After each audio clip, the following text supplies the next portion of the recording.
This is episode number 4 with Zoe Russian Moreno. Welcome to the Archiologist Talks. The Archiologist is a collaborative platform that focuses on showcasing worldwide design projects from students and young professionals. This time around, though, we're creating a space to talk about design with the leading architects and designers around the world. Our goal for these conversations is to inspire and influence the young community. We're going to bring in tips, personal insights, and different perspectives of what design really is to each one of us. And I'm your host, Maria Flores. Hello everyone, and welcome to another episode of The Archaeologist. Today we have Zoe Russian, who is a friend, and you're going to learn in the podcast that we actually graduated from the same university. She is an experimental architect that is currently focusing on graphics and visualizations, on visual effects, animations, previs, and post-production. She aspires to improve herself as a designer and continues to learn about the CGI world as much as she can in every way possible, from CG conferences to online classes. She's constantly experimenting with software, and therefore her style is defined by what she's currently ticking with. However, detail and storytelling with each project is her ultimate goal. Guys, in this episode, we talk about how her venture into the CGI and VFX world started from a very early age, and it actually started with her parents' cinematographic influence. You're going to learn that she actually studied architecture, but found out about this amazing passion for virtual effects and cinema late in her school years. We speak about how architecture is an evolving career and that is always challenging the norm of the profession, and how you can mix your hobbies and passions into the area of design. We talk about her transition from architecture into animation and how she was able to mix them together. We also talk about how it feels to be a female in a predominantly male career. And finally, we talk about how the storytelling influenced architecture and the steps that you need to take in order to tell a story that captures the viewers. This is an episode that you definitely do not want to miss. Let the talk begin.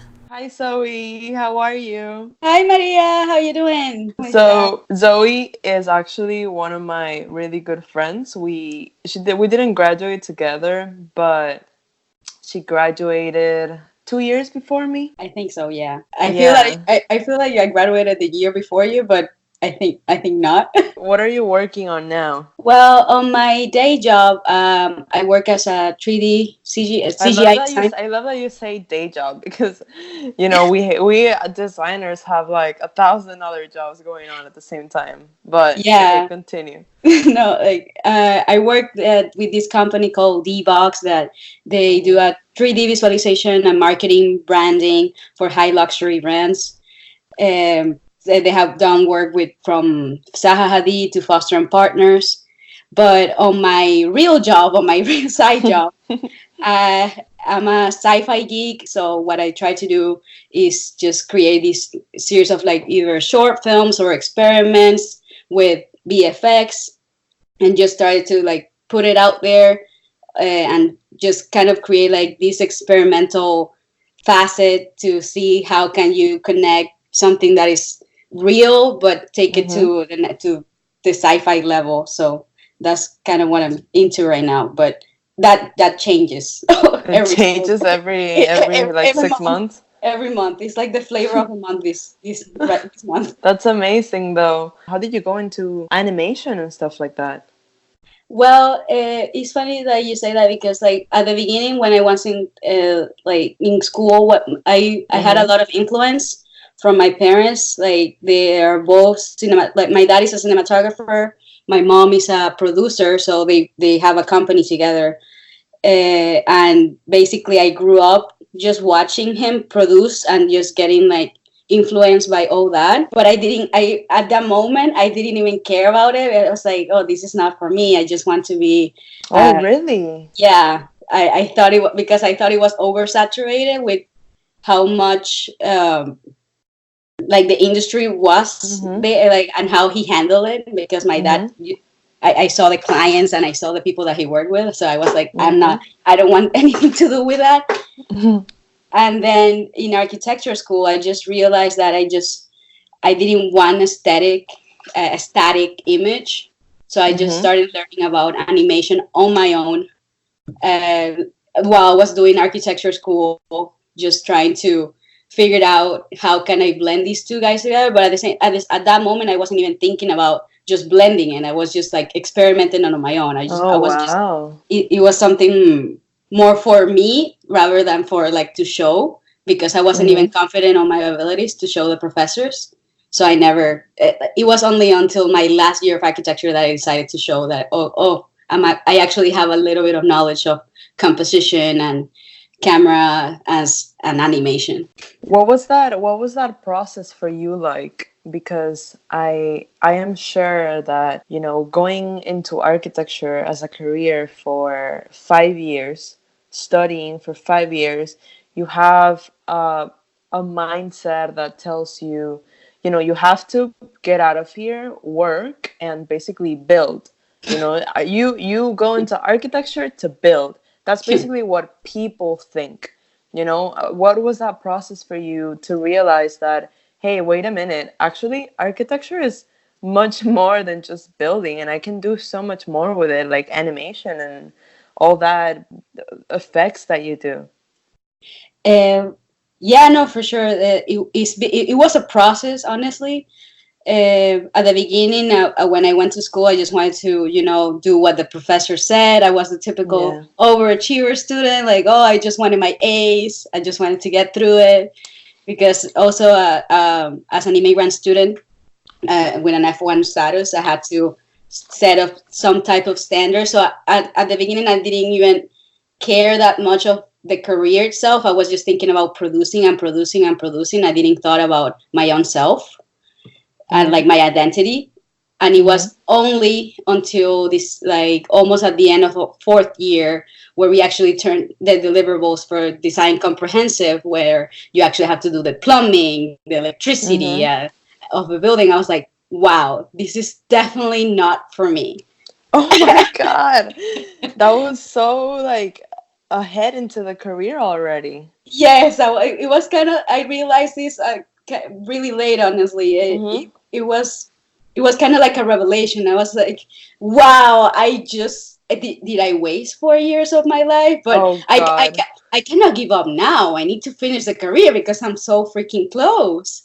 Yeah. So, but at that moment, I was just like depressed because like this is not for me, and then I'm gonna have to find a job, and then I'm gonna have to do bathroom schedules. Nothing that is anything wrong about bathroom schedules, but that was my mindset. I was like, this is not gonna be good for me, and just gonna be. I was already like Exactly.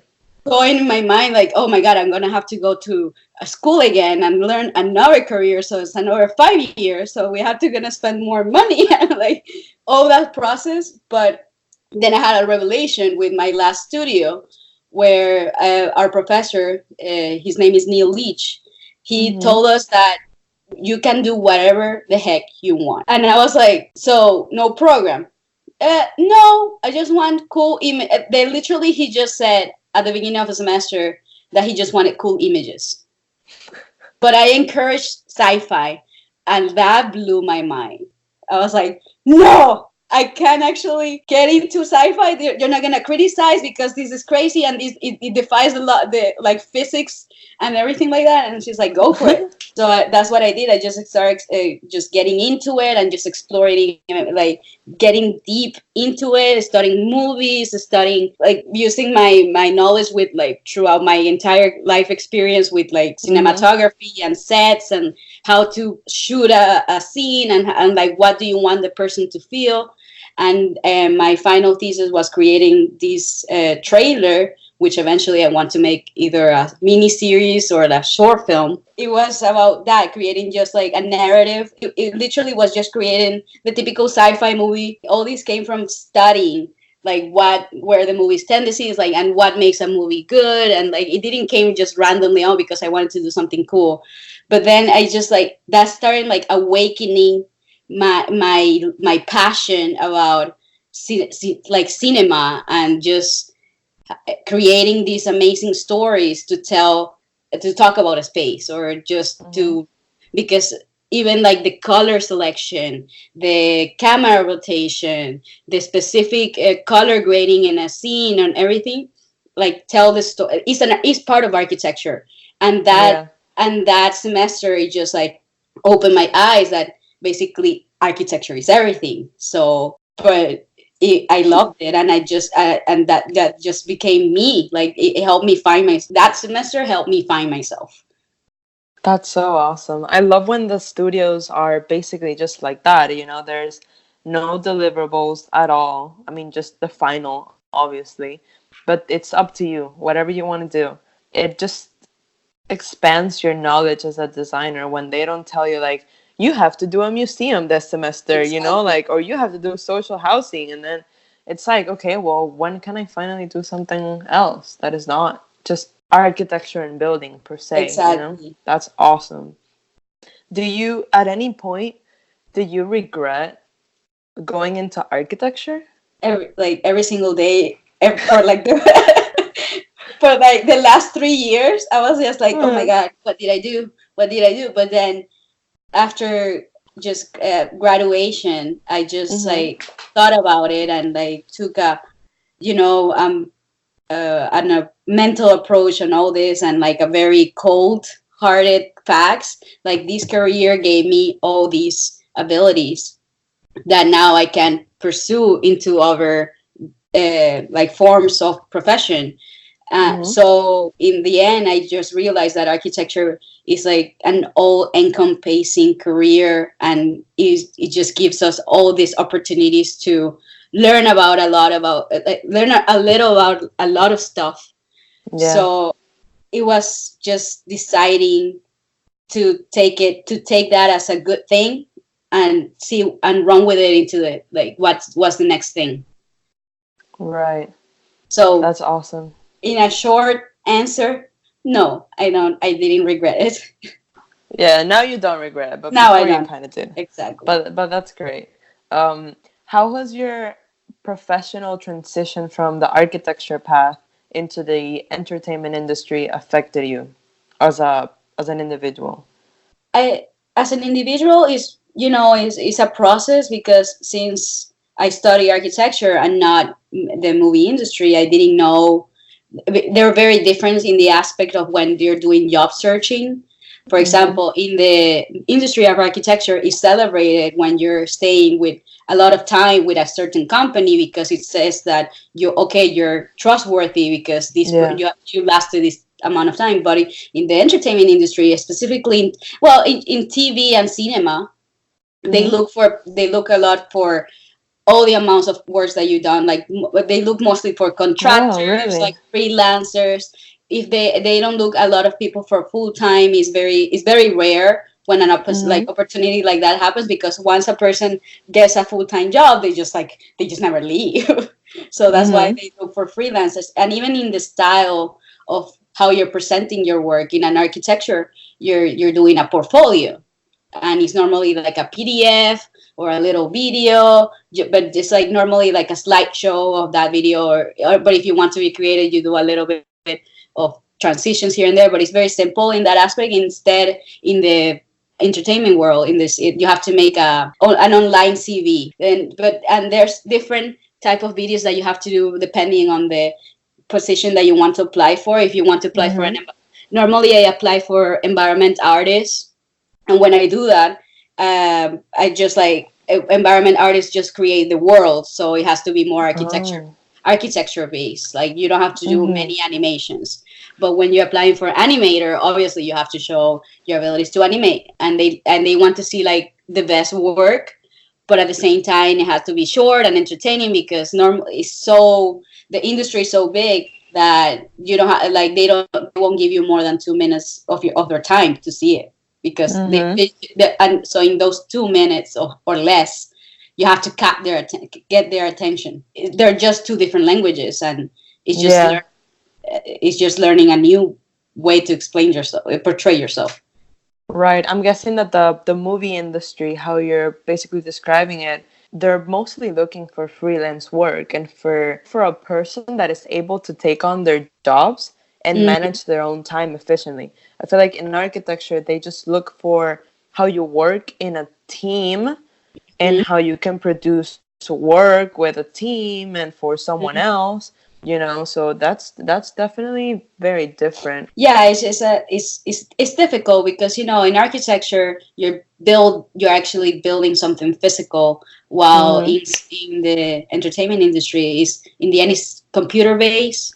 So it's they're looking for people who sometimes they have like these genres that are 3D visualizers or environmental artists, but then there's the genre that is a generalist, but Mm-hmm. those are very rare, and normally that happens only in TV What is because a generalist? generalist is basically someone that can do from 3D visualization, Mm-hmm. modeling, animation, VFX. And the reason why they look at more for TVs is because they're faster in terms of production, and the tech and the issues that come with it is that they cannot look for a specialist who does like clouds, while a generalist has to be able to do the clouds, then the rain, then the water, then Wow, evaporation. it's a lot of work. It is now the industry is trying to like gyrate towards generalists. It's kind of like a weird transition. Yeah.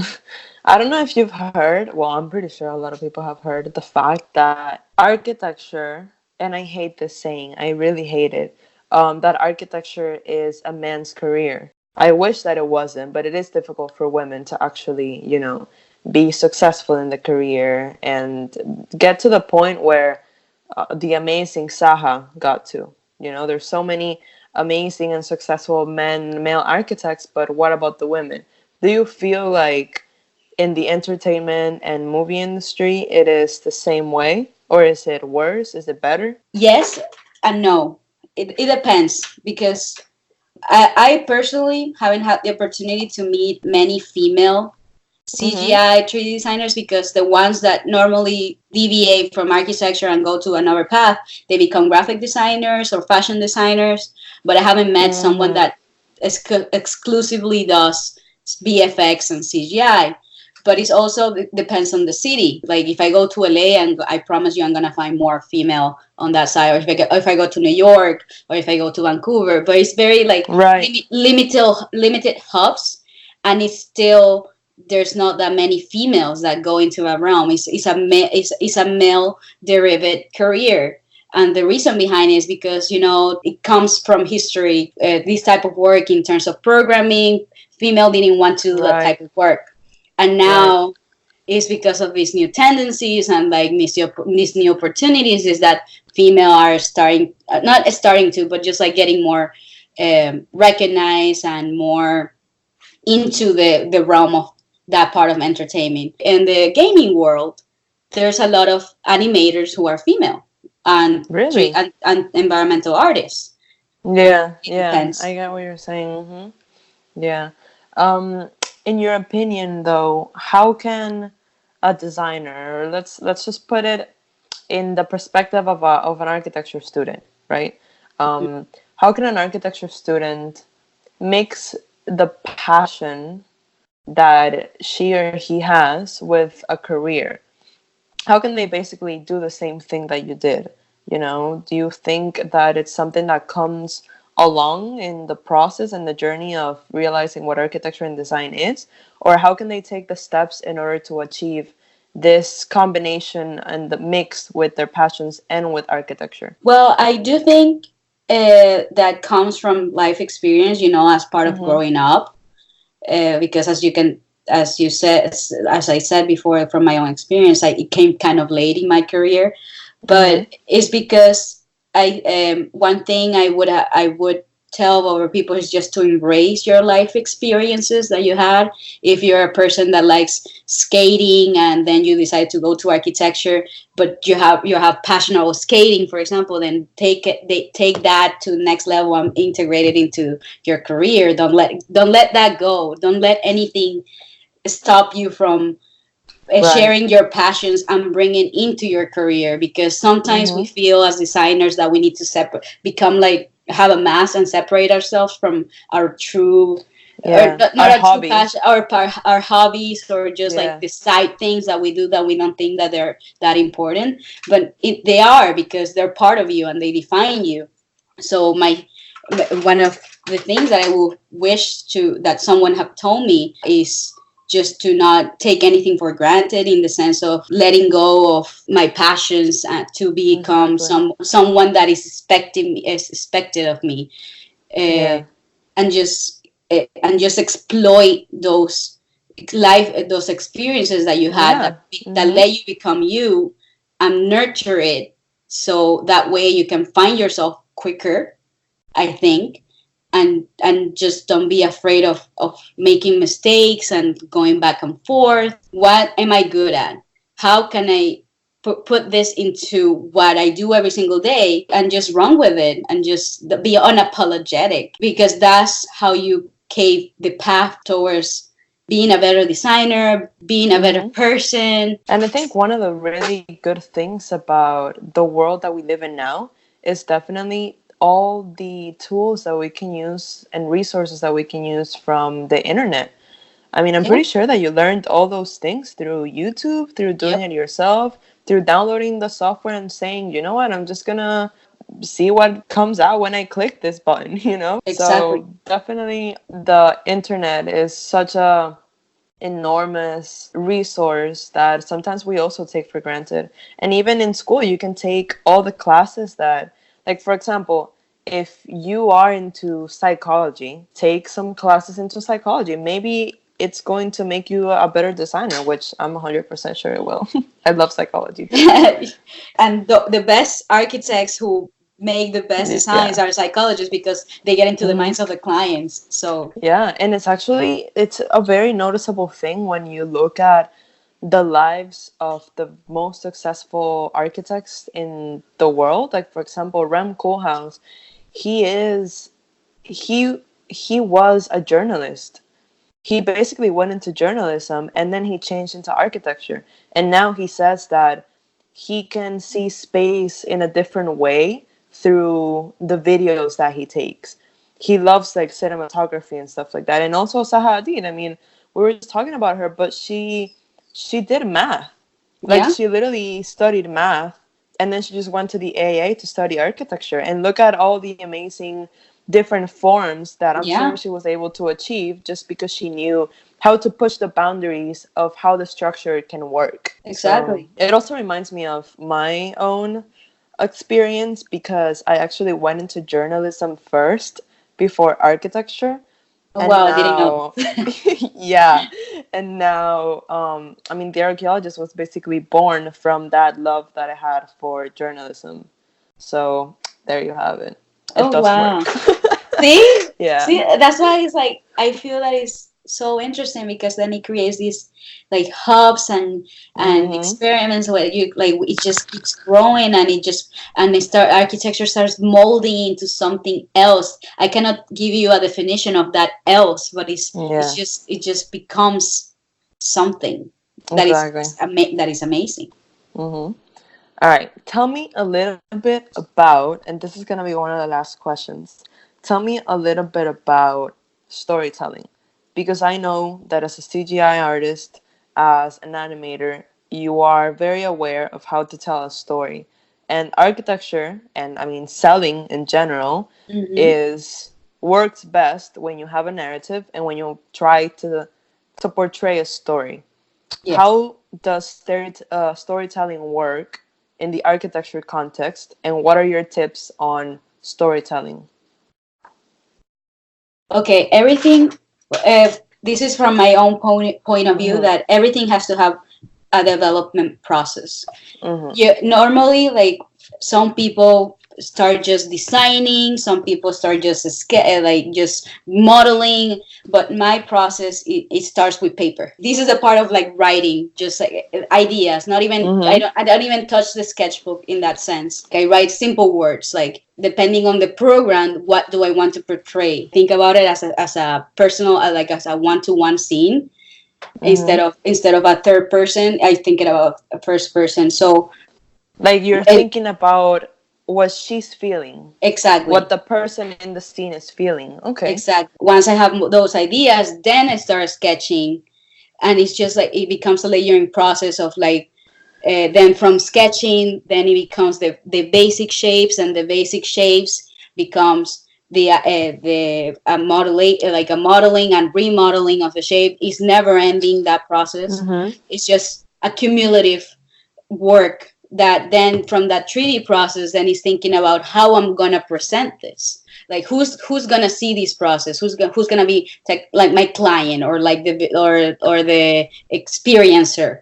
So, Yeah, the viewer. in that sense, like you want to manipulate the viewer into seeing what you want them to see. All the layers start putting on top of each other.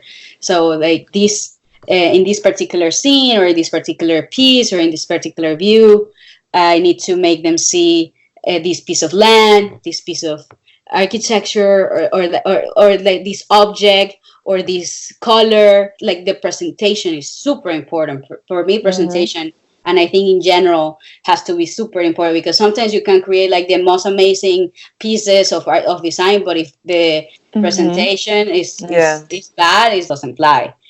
Same for me is in architecture. So the storytelling from there is just, it's not just producing the final product. It's about the journey. It's not just that last product. It's about all that journey that took you to the final product. That's a storytelling in itself. Yeah. So every scene must have a why. Everything that you do, every process must have a why. That's a good advice. I feel like architecture is literally just why. Why did you do that? Well, because, Exactly. and you have to explain exactly why. I want to ask a final question. Where are we going to see you in the next 10 years? We need an Oscar. I'm kidding. Oh my goodness. One can dream. I'm kidding. Yeah. No, but really, like in 10 years, I just seem, well, obviously, I'm already doing my own process of creating my own company Mm-hmm. for VFX and production and previs and post production, all that. Maybe it's gonna be becoming a Miami hub, because since I've noticed that there's oversaturations of market in LA and New York and like these cities that are typical, but in Miami is a new hub that Mm-hmm. is kind of virgin in that aspect. Yeah. Uh, there's a market that has been unexplored, so I would like to create a company here possibly, but the possibility of as well of traveling throughout the entire country and having that freedom of freelancing, and just and I would like to, keep going, still learning. In 10 years, I still see myself, and I feel that I'm gonna know less of what I know now, because I'm gonna realize that the more I learn, the less you know. Be in the constant journey of self discovery of as a designer, uh, and just enjoy the trip. But that's Yeah, kind of but it the looks like you're doing amazing. So I cannot wait to see what you're gonna do in the next year. I'm thank you. definitely going to be there, every step of the way for you. But thank you so much. This was a great conversation. The first from someone that is not directly connected with the building industry, but something completely different to what people think that architecture is not really about, but it's definitely design, and it's definitely architecture. So thank you for coming here and letting us know how important it is to expand your horizons with your hobbies and stuff like that. Thanks. No, but really, thank you for having me. It's always so rewarding to have these conversations with Yeah. like-minded people. So Mm. I really really appreciate that you took the time as well. Guys, thank you so much for listening. That was episode number 4 with Zoe Russian Moreno. And if you're not following yet, you have to follow The Archaeologist on social media. Do so right now. We're on Instagram, Twitter, Facebook, Pinterest, and many more. Also, you should go to our website, thearchaeologist.com. See you on the next episode, guys. Goodbye.